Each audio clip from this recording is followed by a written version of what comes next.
Salmo 38. O livro dos Salmos tem 150 palavras, 150 números. Nós vamos para o 38 nesse dia de hoje.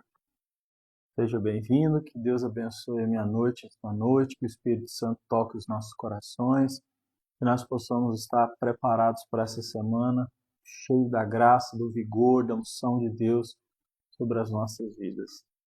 Amém? Então eu vou esperar mais um pouquinho aí, repetindo, Salmo 38 é o que nós vamos falar hoje, a leitura que nós vamos fazer. É um salmo importante, um salmo pouco pregado, certo? Mas que tem muita valia, certo? Podemos então começar? Vamos fazer a leitura então desse salmo de número 38. Você pode acompanhar ou fazer ela também por aí pela sua casa, se você quiser fazer alguma anotação. Diz assim: Senhor, não me repreendas no teu furor e nem me disciplines na tua ira, pois as tuas flechas me atravessaram e a tua mão me atingiu. Por causa da tua ira, todo o meu corpo está doente. Não há saúde nos meus ossos por causa do pecado. As minhas culpas me afogam, são como um fardo pesado e insuportável. Minhas feridas cheiram mal e supuram por causa da minha insensatez.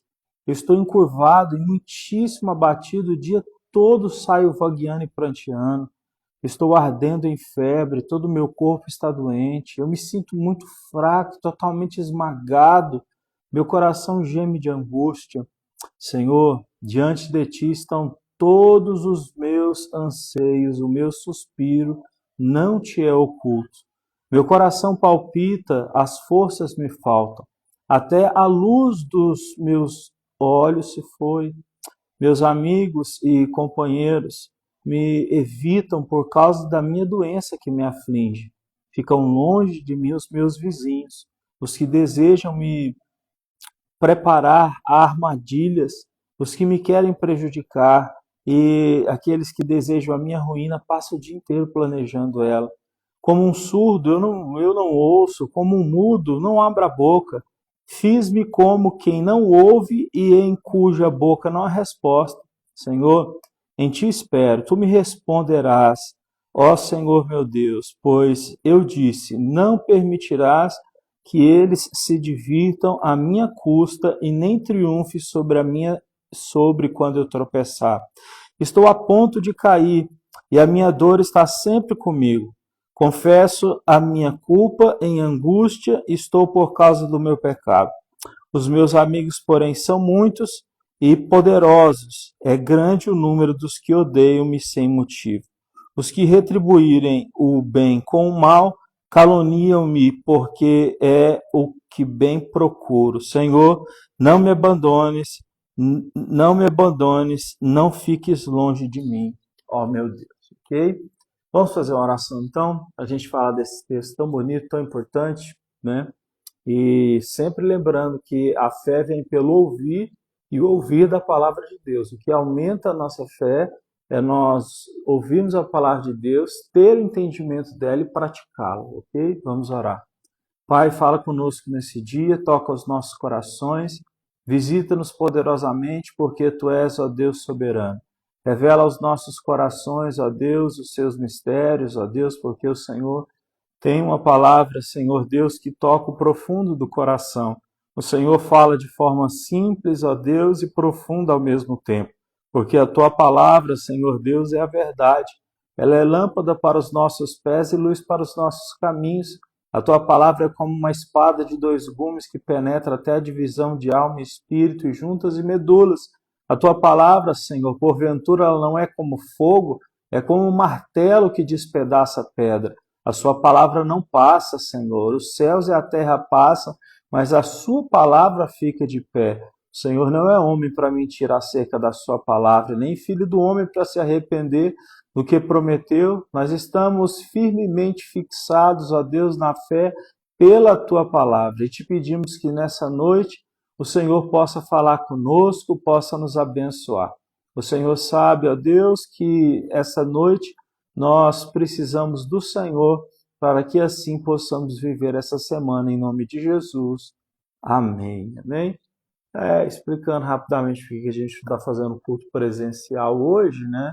Primeiro foi o meu filho pequeno, João Carlos, ele pegou uma gastroenterite e a gente começou a tratar ele, né, com o remédio que a médica passou, só que aí depois todo mundo foi pegando, né? Minha filha, Antonella, depois a Angélica, depois o meu filho José Carlos, depois eu. Então não seria viável a gente estar ali, né, fazendo o culto, porque pega muito fácil, né? Então ele estava ali doentinho, né? E eu estava até procurando não ter tanto contato, mas mesmo assim, né, é bom a gente ser precavido, porque mesmo assim também vem em mim, ok? Então, Salmo 38, escrito por quem? Rei Davi.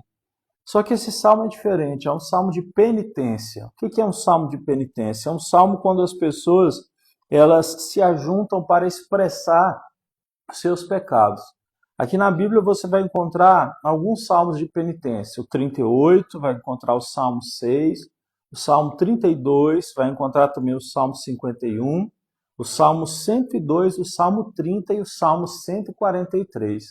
Esses salmos, então, eles são de homens que se colocaram diante de Deus para oferecerem as suas palavras de penitência. Não a penitência que a gente costuma ver, que é ou pensar nela, que é a pessoa se autoflagelando, mas a penitência de expor os seus pecados, ok?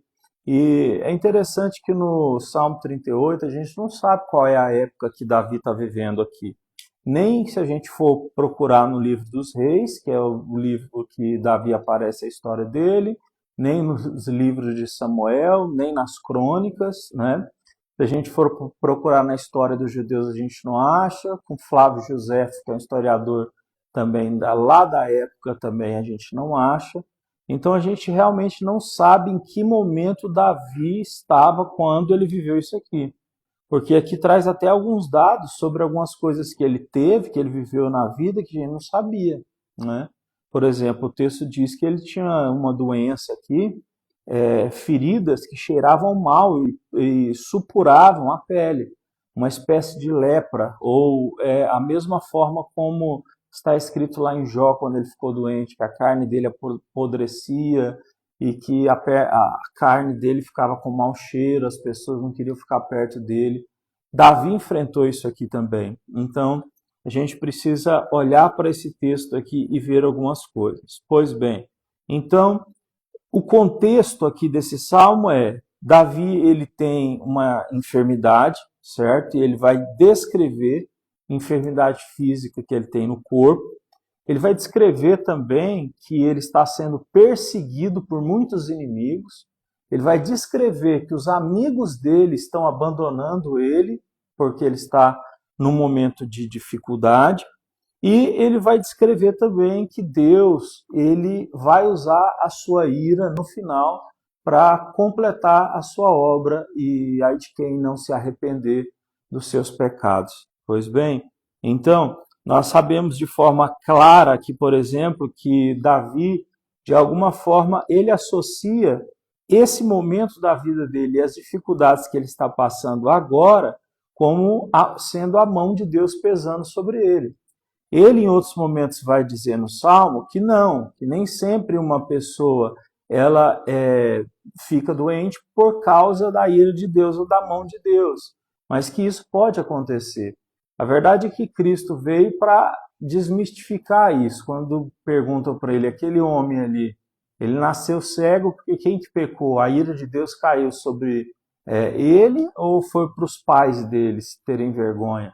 Jesus disse, nem para uma coisa nem para outra, foi para a glória de Deus. Então, nós devemos largar essa visão tacanha de que enfermidade é falta de fé ou presença de demônio, tá? Nem sempre. Pode acontecer? Claro que pode. Só que nós temos que ter sabedoria para lidar com essas coisas da forma correta, para que a gente não passe vergonha depois, então, atribuindo a pessoas ou a coisas situações que não são.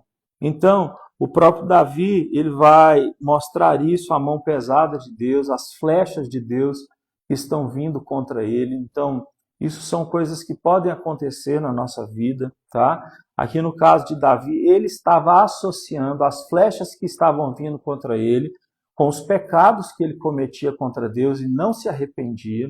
E esse é o grande ponto, né? Nós estamos vivendo um tempo onde a gente só se arrepende do que a gente acha que é pecado, só que a gente precisa olhar para a Bíblia inteira e abraçar a Bíblia inteira, porque a palavra de Deus toda, do Antigo ao Novo Testamento, ela foi revelada por Deus. Esses homens que escreveram ela, eles não psicografaram o que Deus estava falando para eles, mas Deus os inspirou por meio do Espírito Santo. Então, mais de 25 homens diferentes escreveram 66 livros que casam perfeitamente, né, com o Espírito de Deus, que traz, então, essa harmonia.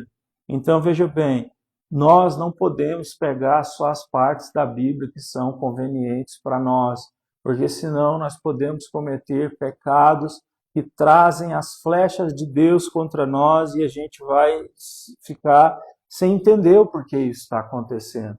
Então, abrace a Bíblia inteira. Toda a palavra de Deus é palavra inspirada, apta para corrigir, para redarguir, para exortar, para edificar, para abençoar. É como está escrito, Paulo falou lá para Timóteo. Então, aqui, basicamente, o que Davi vai fazer, ele vai falar 4 coisas diferentes. Ele vai falar sobre a oração de lembrança, que é o que ele faz no começo aqui, Senhor, tu não me repreendas no teu furor e nem me disciplines na tua ira, pois as tuas flechas me atravessaram e a tua mão me atingiu.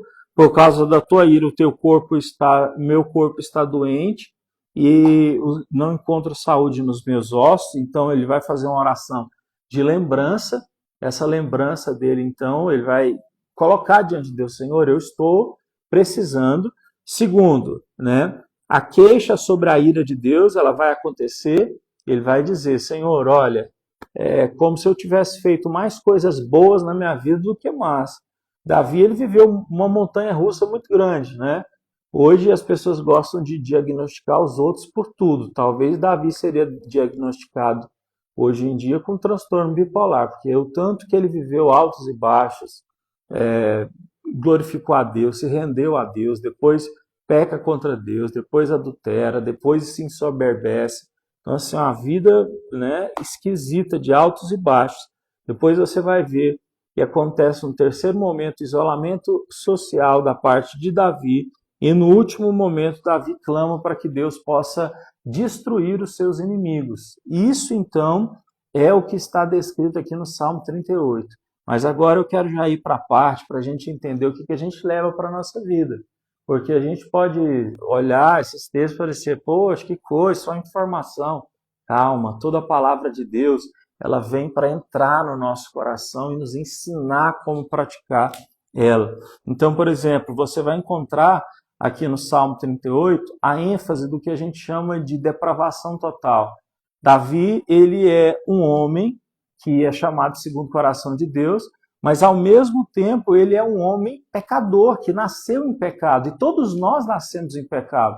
Né? Romanos 3, verso 23, diz que todos pecaram e carecem da glória de Deus. Então, nós carecemos da glória do Senhor, e nós temos necessidade da graça de Deus, porque se a graça de Deus não vir sobre nós, nós vamos sim cair. Por melhores que nós sejamos, por mais perto que a gente tente se aproximar de Deus, nós necessitamos da graça do Senhor. E a graça do Senhor, então, ela reconhece não apenas os efeitos da dor, mas, sobretudo, a causa interna do pecado. Então, o que a graça faz quando a gente reconhece que nós somos pecadores é ir nas raízes dos problemas que nós temos de pecado. Então, muitas vezes, o problema de uma pessoa que é alcoólatra não é o alcoolismo em si, às vezes é um problema familiar lá atrás, que foi vivido, né? Uma criança que não conseguia proteger a sua mãe do padrasto, e via sua mãe sendo espancada, e viveu uma situação ali certo? Isso pode levar, então, a um desequilíbrio, levar essa pessoa a procurar tirar do seu coração essas dores através do álcool, por exemplo, né? Isso desde lá da juventude, da adolescência. Então, existem muitas ações que nós temos hoje, que elas são só desdobramentos do pecado que está no nosso coração, né? Porque quando a gente vê alguém cometendo pecado, mas não tem armas para lidar com aquilo, nós provavelmente vamos cair em pecado também. É como uma criança que teve acesso muito precoce com a pornografia, dificilmente ela vai ter recursos para lidar com aquilo, para tirar aquilo da sua vida.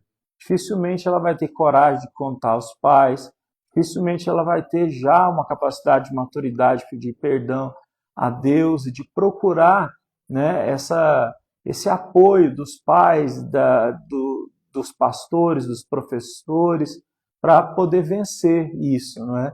Então a gente vê que é como a gente costuma dizer que, infelizmente, é a pornografia que educa, né, os adolescentes a respeito de sexo, e isso não pode acontecer. A gente vê na palavra também aqui que Davi, ele está mostrando que ele é um homem de dores, muitas dores, né? Abandonado pelos amigos, perseguido pelos inimigos, passando por dificuldades internas, dificuldades externas, né? Lembra quando ele teve que fugir de Jonatas, né? Viver longe da família para sempre, cavernas, desertos e tudo mais. É um caos. Aqui há uma representação para nós de Cristo. Se a gente for olhar o Salmo 53, a Bíblia diz que o Senhor Jesus, ele padeceu, que ele foi um homem de dores, um homem e passou por muitas e muitas dores. Então, quando a gente olha para os Salmos, a gente vê os prenúncios daquilo que há de acontecer, ou que haveria de acontecer, que no caso era a presença de Cristo. Então, Davi, ele é um tipo de Cristo, ok? Então, você olha o sofrimento dele, doenças externas, guerras internas, amizades rompidas, que deixaram para trás, perseguição, foi o que Cristo passou. Passou por todas essas coisas, traído por Judas, negado por Pedro, né? Passou por agonias internas no Getsemane, quando estaria ali pronto para ser crucificado, apanhou, teve feridas no corpo muitíssimas, apanhou com uma arma que chamava azorrague, né, que tinha 38 feixes de couro, em cada feixe de couro tinha três pequenas pedras de um material muito forte. Eu esqueci o nome agora, se eu não me engano, são aquelas esferas assim como se fosse, não é esfera de chumbo, é esfera mesmo de metal. Então, o nosso Cristo, ele padeceu sobre tudo isso, né? E de forma vicária, ele cumpriu isso. Então, né, na oração de Davi, nós temos o cumprimento, então, daquilo que o Senhor Jesus Cristo passou. Se a gente for fazer um paralelo com o Novo Testamento, a gente pode perceber que esses aqui, que são chamados os heróis da fé, né, eles passaram por dificuldades muito grandes. E hoje em dia, quando a gente olha para nós e pensa que não passar por dificuldade é uma prova de bênção, na verdade, não é isso que a Bíblia diz. Você olha para o apóstolo Paulo em Romanos capítulo 7, no verso 24, ele diz: miserável homem que sou, quem me livrará do corpo dessa morte? Porque o bem que eu tento fazer eu não faço, e o mal que eu não quero fazer eu acabo fazendo. O apóstolo Paulo mostrando então as guerras interiores que ele sofria. Ele diz assim: eu tenho guerras interiores porque eu fico sem saber o que está acontecendo com as igrejas, mas ao mesmo tempo eu não posso voltar lá porque eu tenho que ir para outro lugar pregar a palavra do Senhor. E ao mesmo tempo que ele estava indo para outro lugar pregar a palavra do Senhor, ele está num navio, aquele navio naufraga, e ele vai parar em outro lugar. E naquele outro lugar ele prega para outras pessoas, ele é mordido por uma cobra.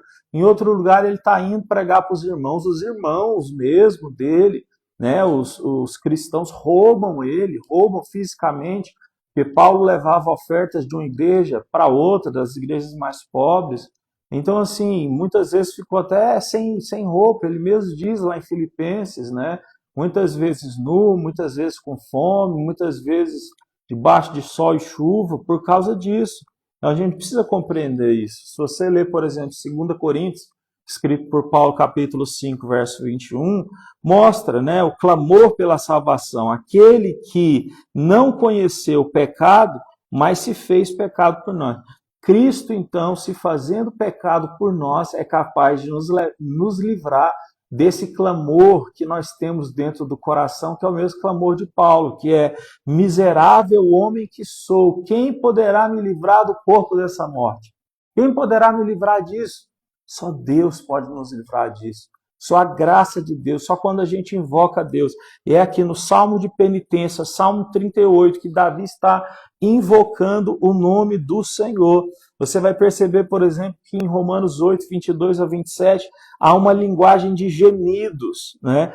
Uma linguagem onde os cristãos eles gemem, aguardando a redenção de Deus. Então, não existe vida perfeita nessa terra. Nós vamos ter dias bons e dias ruins, mas precisamos entender que o final de tudo é Cristo se manifestar para apagar o pecado, as dores, para que o Senhor tire as lágrimas dos nossos olhos, os medos. Só em Cristo e só na plenitude de Cristo é que nós vamos então chegar lá. É interessante aqui que a gente vai ver o apóstolo Paulo, antes das aplicações, o salmista Davi, antes das aplicações, ele vai dizer o seguinte aqui, ó, verso 11. Meus amigos e companheiros me evitam por causa da doença que me aflige. Ficam longe de mim os meus vizinhos. Foi a mesma coisa que aconteceu com Jó.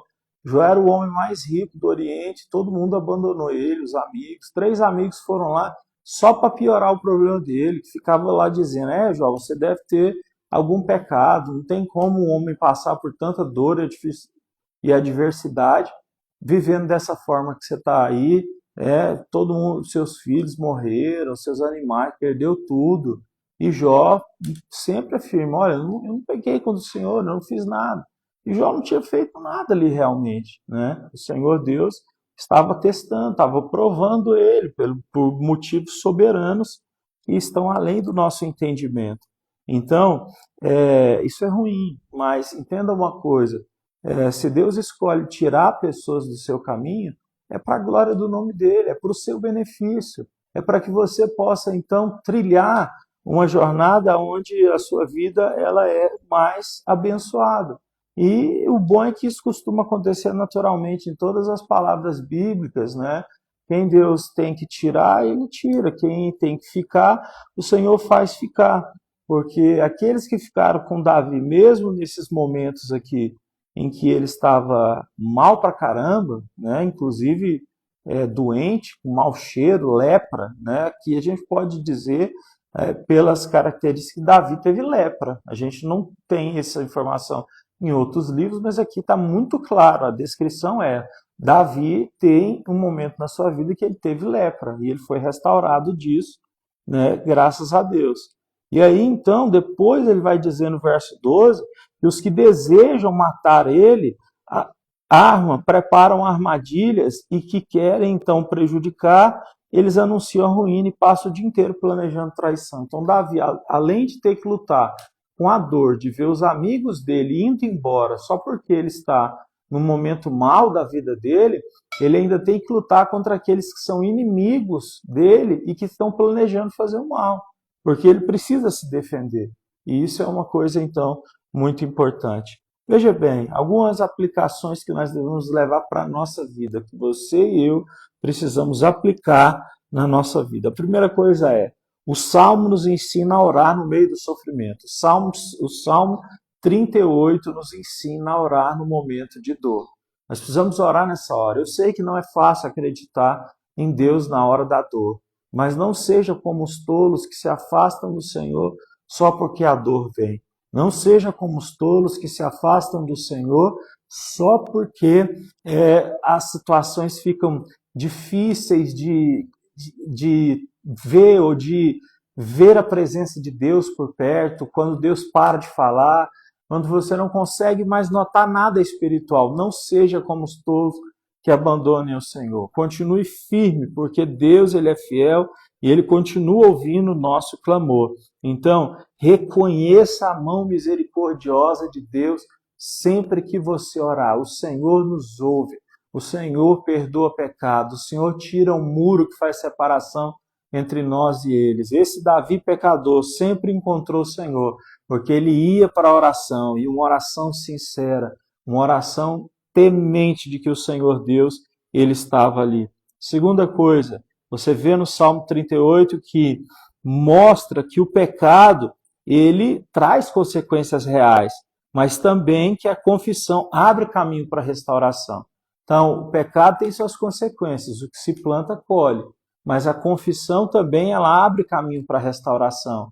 Então, são duas coisas, né? Nós devemos, então, procurar essa sabedoria no Senhor para entendermos que algumas coisas que são frutos de nossos pecados, elas vão para a vida inteira, mas que o Senhor Deus nos dê graça para que a gente possa se arrepender e possa, então, viver uma vida muitíssimo abençoada. Então, para a gente já entrar aqui na parte final, você vai perceber, então, que quando a gente vai fazer oração nesse sentido, oração de penitência, os judeus faziam essa oração em grupo, eles juntavam os judeus ali na sinagoga e faziam essas orações. A igreja deveria voltar, sabe? Tem um momento ali no culto em que todo mundo ali vai se ajoelhar e vai orar e fazer a oração de penitência, que é: Senhor, perdoe os meus pecados, tem misericórdia de mim, me livra de todo mal, cuida, perdoa. A gente precisa fazer isso é fundamental. Então, a conclusão é que o Salmo 38, ele é um retrato cru da dor diante do pecador e da disciplina divina, mas também uma oração cheia de esperança, onde o fiel mesmo, em silêncio e gemido, se volta a Deus como sua única salvação. Então, Deus ele antecipa o clamor da humanidade e encontra a resposta definitiva em Cristo, justo sofredor, que carregou as nossas iniquidades. Por fim, é entender que Jesus Cristo carregou as nossas iniquidades, que ali na cruz ele trouxe para nós justificação, entrando no nosso lugar, imputação dos pecados, né? Os pecados que estavam em nós foram imputados em Cristo, né? E a sua morte ela é redentora. Então ela traz redenção para nós que estávamos o quê? Estávamos presos nos nossos pecados aqui, como Davi, né? No Salmo 38, e não havia saída para nós. Então em Cristo agora a saída ela é totalmente aberta. Por isso o véu do santuário se rasgou do alto a baixo quando Cristo, né, pagou o preço, morreu ali naquela cruz. Esse véu rasgar significa que agora todo mundo pode entrar na presença de Deus, não era só mais os sumos sacerdotes, né? A gente percebe então que o sangue de Jesus, quando ele é invocado, né, e a gente pede perdão pelos nossos pecados, ele nos limpa de todo o pecado. Deus é maravilhoso. Então, a gente está aqui diante de um salmo de dor, de sofrimento, de problemas, de guerras, de inimizades, de amizades que vão embora quando o amigo perde tudo, mas nós estamos mais ainda diante de Cristo. Eu quero encerrar essa palavra dizendo o seguinte: Cristo, ele é maior do que os problemas que nós passamos, ok? Ele é maior do que as doenças físicas, ele é maior do que as tribulações internas. O Senhor Jesus, ele é maior também do que as questões humanas, como, por exemplo, amigos que abandonam os outros quando os outros perdem tudo, foi o caso de Davi. Deus é maior do que pessoas ruins que fazem planos para nos derrotar e nos destruir, e a misericórdia de Deus é maior do que a sua própria ira para trazer sobre nós, então, a bênção. Por isso, Abacuque orou dizendo: Senhor, lembra-te da tua misericórdia no tempo de ira. Então, nós que procuramos a Deus e o seu sangue, podemos ter a certeza que o que há de cair sobre nós é o amor de Deus, é o perdão de Deus, e não a ira do Senhor. Podemos fazer uma oração, então, nesse momento? Creio no Senhor Jesus, como aquele que é maior do que Davi, Elias, Samuel, João Batista, Paulo, Pedro, do que todos, porque só Ele pode nos oferecer o que acabamos de falar. Pai, em nome de Jesus, eu quero te agradecer por estarmos aqui, mesmo, Senhor Deus, com esta enfermidade que acarretou, ó Deus, a nossa casa, pedimos a cura do Senhor. Ó Deus, quero te agradecer por todo mundo que ouviu, ó Deus, e viu a tua palavra e que vai ainda ver e ouvir. Peço que cada um seja tocado pelo Espírito Santo, que Cristo Jesus venha fazer um milagre sobrenatural, porque tu és maior, ó Deus, do que todo pecado. E quando existe confissão verdadeira, o Senhor atende. Ó Deus, talvez o grande segredo de Davi era que a confissão dele era sincera, ele orava de forma sincera e o Senhor atendia ele. Que o nosso coração seja sincero, que a gente pare de colocar desculpas, que a gente não diga que os nossos problemas são outras pessoas. A sua palavra, Senhor Deus, diz do que se queixa o homem a não ser dos seus próprios pecados. Nós precisamos, ó Deus, abandonar, ó Deus, o vitimismo e avançarmos na direção de Cristo Jesus, que nos purifica, que nos abençoa, que, ó Deus, que trouxe sobre ele a imputação dos nossos pecados. Hoje nós temos um acesso livre ao Senhor nosso Deus. Como o Senhor Jesus disse, eu sou o caminho, a verdade e a vida. Todo aquele que quiser vir ao Pai, vem por mim. Ó Deus, obrigado por isso. Ajuda-nos a orar mais, a fazer orações que nos levam a viver essa vida de milagres. Nós não queremos, Senhor Deus, ficar nos enganando. E como nós pregamos na quarta-feira, é a fé pelo ouvir da palavra de Deus é que faz o milagre acontecer. Não é pedir para o milagre acontecer para depois eu crer. Essa é uma inversão de valores. A Bíblia diz que quem se aproxima de Deus tem que se aproximar com fé, porque Deus recompensa quem se aproxima com fé. E eu te peço, Pai, abençoe cada um dos meus irmãos que estão aqui. Cuide deles, aqueles que estão com dores neste momento, porque foram abandonados, porque sofreram rejeições, porque estão com guerras internas, porque estão com problemas de saúde, porque estão, ó Deus, sendo atacados por pessoas ruins, inimigos, sem mesmo terem feito nada, em nome de Jesus. Que o Senhor possa cuidar de cada um, proteger das perseguições, proteger das enfermidades, proteger das dores e abençoar, ó Deus, em nome de Jesus, cada área da vida. Abençoe essa semana. Nós, ó Deus, em nome de Jesus, te pedimos uma semana cheia de graça, de fé e de bênção, em nome de Jesus. Amém.